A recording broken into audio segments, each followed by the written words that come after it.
This channel supports Extra Life in its efforts to raise money for the Children's Miracle Network. For more information about how to donate and join in their efforts, go to the link displayed here. Extra Life. Play games, heal kids. What up, everybody? This is your boy Black Vegas, and post-mortem for the Brooklyn Nets and Atlanta Hawks. For me, no surprise, the 6 games. I'd questioned whether or not Atlanta would perform as well as they did in the regular season as they would in the postseason. Now, this doesn't mean that I actually think that they're a false team yet. I think they're a good team. I just never thought that they were as good as their record showed.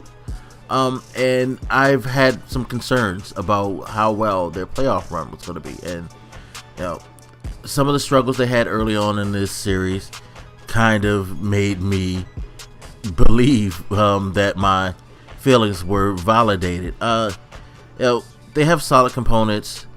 They're a well-coached team. Budenholzer seems to be a really good coach, but I don't know.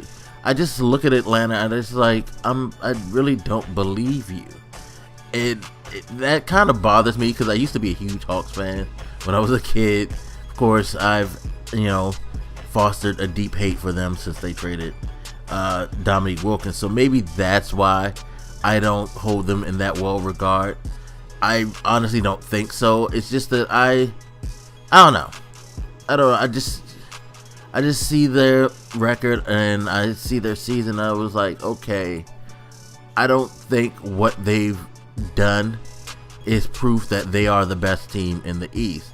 I felt like Cleveland had their issues, which I expected, but they righted their ship and that they were the better team. I also feel like there were some other teams that had fell off in the East this year.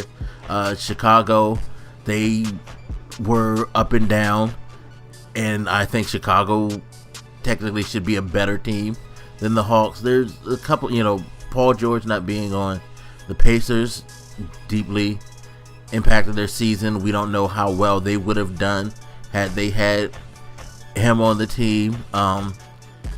There's just question marks. The Wizards are inconsistent, things like that. Again, there's just question marks that make me think, how good would the Hawks have been if things went quote unquote according to plans this year? I'm not trying to be disrespectful, but I just see this series against the Nets as a sign of things to come in their next series. The Wizards had a phenomenal series against the Raptors, but again, the Raptors are another inconsistent team, so that may not be the greatest measuring stick in the world. But if the Wizards are really clicking like they did in that series against the Hawks, and the Hawks come out the way they did to start against the Nets, they're in trouble. They're not going to be in the playoffs long. That series is not going to be that entertaining. So it'll be interesting to see that, see if Atlanta has now quote unquote righted the ship after that blowout to close the series. Maybe that's the catalyst to get them to play the caliber of ball that they played during the regular season on a more consistent basis in the playoffs. We'll just have to see. We definitely have to see. By the way, anybody remember when Darren Williams was a point guard? That was pretty cool, wasn't it? Not so much more these days. Anyway, as always, you guys hit me up. Let me know what you think, and I'll holler at you later. This your boy Black Vegas, and I'm out. Deuces.